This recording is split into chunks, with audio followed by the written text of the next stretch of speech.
The government of South Sudan has sent troops into Jonglei State in the east of the country to contain an escalation of tribal fighting. One of the latest attacks occurred in Padiet, when around 100 people from the Dinka tribe were last month killed by rival Nuer warriors. These pictures taken by a local resident show that women and children were not spared. This soldier was wounded in the chest. We were deployed to Padiet to secure the place.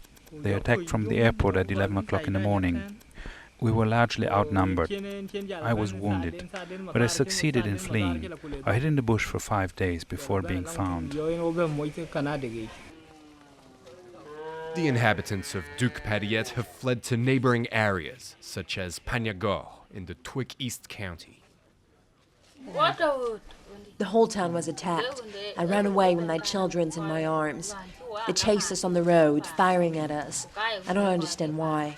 We left all our possessions behind, but they killed us for no reason. They also killed my grandfather and took his cows.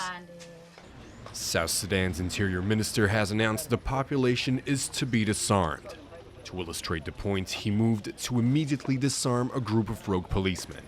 But according to the Twik East County Commissioner, these clashes are political as well as tribal.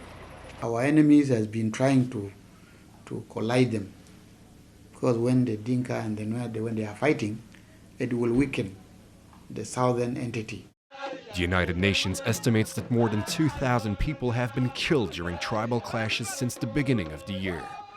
The instability in the region stands to jeopardize preparations for next year's elections. So they will need to improve access in order to be able to provide security to people and to provide some sort of system of justice. Failing to do so will allow these kinds of problems to fester and potentially spread.